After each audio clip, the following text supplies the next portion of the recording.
Greetings of the day student in the subject of sales and distribution management. Today in this lecture we are going to cover three topics. The first one we have is channel for consumer goods, channel for industrial goods, and lastly channel for services. So let's get started. So before getting into the channels for consumer goods, let's just understand first the meaning of consumer goods. So what are the consumer goods? Consumer goods are the product which bought for the consumption by an average consumer. So alternatively, it is also called as the final goods. So consumer goods are the end result of the production and they are production and manufacturing. So and they are what a consumer will see stock on the store itself. So clothing or the food or the jewelry are the example of consumer goods. uh, Consumer goods are those goods which are sold to the consumer for their own use or the enjoyment and not as a means for further economic production activity. From an economic standpoint, consumer goods can be classified as durable and non-durable or the pure services. For marketing purpose, consumer goods can be grouped into different categories based on the consumer behavior or the how consumers shop from them and how frequently consumers shop from the shopkeepers. So that can be classified. So basically, consumer goods are those which are nothing but ready, the goods which are ready for the consumption for the consumer. So they are not used. Those goods we are not going to use for the further production purposes. Now, but when we see the channels for consumer goods, we do have 0, 1, 2, 3 levels. So manufacturer may reach out to the consumer either directly or that means without using any distribution channel or by using more distribution channel members. So when he does not use any distribution channel members, then this channel is called as the direct marketing channel, which can be seen through zero level, where you can see that manufacturing is selling goods directly to the consumer. So what is happening in zero level? So direct marketing, it includes the use of personal selling or the direct mail or the telephone selling or the internet. So we can take an example of Avon Cosmetics or the Tupperware or the Amazon. So those are the example of companies which engage primarily in a direct marketing. So the company contacts customers directly through the salesperson, or they can contact through mail or the telephone or the internet, and they make the sales. So the products are sent directly to the customer by the manufacturer. The second level you have is one level wherein you can see there is manufacturer, then retailer and consumer involved. So retailers nowadays have grown in size. So growth in retailer size means they has become economic for manufacturer to supply directly to the retailer rather than through the wholesaler. So supermarket chains and the corporate retailer exercises. This gives the considerable power over manufacturer because of their enormous buying capacity. So, taking an example of Walmart or the DMart, they uses their enormous retail sales to demand the bulk quantity from the manufacturer, and they display that goods at the store at the price discounts, which is again win-win situation for the consumers also. Next level we have is two level. So in two level you can see that there is manufacturer who supplies to the wholesaler, then wholesaler supplies to the retailer, and retailer supplies to the final consumer. So when we talk about the one level channel, therein we are talking about the big or huge scale retailers. But what about the small retailers? So for small retailer, it is very difficult to order bulk quantities. They do want the limited order quantity. And therein wholesaler comes into picture. They make the economic sense to throughout economic sense to the distribution channel. So wholesaler buy in bulk from the manufacturer, then he sells or the smaller quantities to the numerous retailers which are very small. very small retailers. But large retailers, they do have a they see large retailers, they do have a power to buy directly from the manufacturer, but not this is not a case with the small retailer. They are not able to purchase the product in bulk. So, retail, there has to be some wholesaler for them to give them the quantities in their required, uh, they who they produce the goods in required quantity. So they do need somebody who will distribute the quantities which they actually require. So here in manufacturing we do have herein we can use the two level marketing, wherein we have manufacturing, wholesaler, retailer and the consumer. Last we have is three level channel. So as we can see that manufacturer will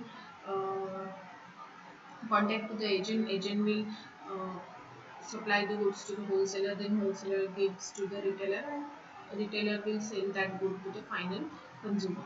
So what is happening in three level channel is a company uses this channel when generally when it enters to the foreign markets. So it does not have enough sale to warrant the setting up of a sale or distribution infrastructure. So what they do is they delegate the task of selling of their products to a particular agent who does not take the title of the goods, but he will contact the wholesaler in the foreign market, and they on for that services he will be receiving some commission on sales. So company, that is for three level China.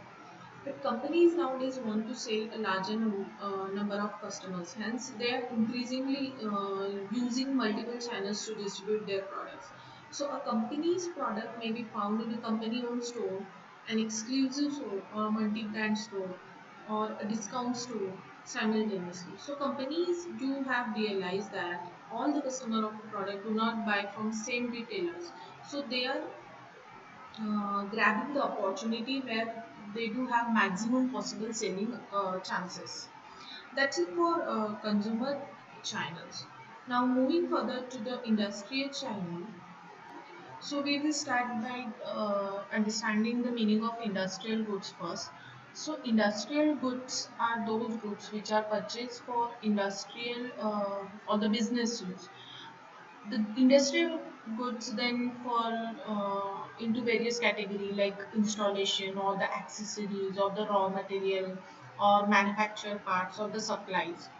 So what is industrial goods? So those are the goods which we further process in production function, and then that by using those goods we will be getting to the final or finished goods. So that is for industrial goods. Now when we see the industrial goods channel, we do have again 0, 1, 2, 3 level. On 0 level, the manufacturer is supplying the goods to the industrial customer directly. So this is a common channel for expensive industrial products like heavy equipments or the machineries. So there needs to be a close relationship between the manufacturer and the customer there, because the product affects the operation of the buyer also.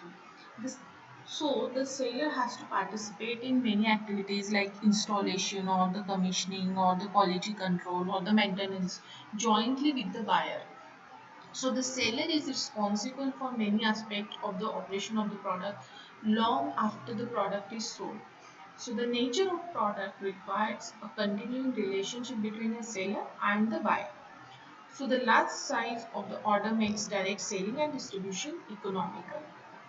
Next level we have is one level, that wherein manufacturer sells goods to the agent and agent sell contact to industrial customer. So a company that sells industrial products can employ the services of an agent who may sell a range of products from several producers on a commission basis. Such an arrangement which spreads the selling cost, and it is beneficial to the companies who do not have the resources to set up their own sales and distribution operation. So this arrangement allows the seller to reach a large number of customers without having to invest in a sales team. But a company does not have much control over the agent who does not devote the same amount of time and attention as company's dedicated sales team. Next level we have is two level channel, wherein you can see that there will be manufacturer, there will be representative, then there will be industrial distribution, and last one we have is industrial customer. So here this channel is less expensive because there are more frequently purchased products, so distributives are used in there. So the company do have some representative, uh, do appoint a representative who can contact a distributor. This representative also can be known as the agent. Okay, but most of the time this representative is of manufacturer appointed. Each company will be having some internal and field sales staff. So the internal staff will deal with the customer and distributor generated inquiries and order placing or order follow up and checking inventory level. All those stuff will be taken care of them. Now the manufacturer, the representative will find for new customers or new distributor who distributed those who are known to how to use the particular product. Then they will find, they will get some product specification, they will distribute the catalogs, they will gather market information on behalf of manufacturer, they will visit distributor to address their problem, they will keep them motivated to sell the company's product, and ultimately distributor will sell your product to the industry customer. The next channel we have is three level, where you can see there is manufacturer, representative, agent, industrial distribution and industrial consumer. Now what is happening in this channel is manufacturer appointing some representative for more convenience. Then representative will find out some agent who will contact the industrial distributor, and ultimately industrial distributor will sell your industrial goods to the industrial consumer. This is in this thing, the agent may sell the goods of several suppliers or to an industrial distributor, but he further sells it to the business users also. So this type of channel may be required when business customer require goods rapidly, and when an industrial distributor can provide storage facilities. Now, the third topic we have is channels for services. So let's just get into first the meaning of services. So goods we all know, but when we talk about the services, the question arises, what is service? So service is a, what can I say? Service is a task or a work performed for remuneration is service. Okay. So here we like taken an example of services of the armed forces or services of banking. So where everyone is performing their work for remuneration. So in services, what kind of channels will be there?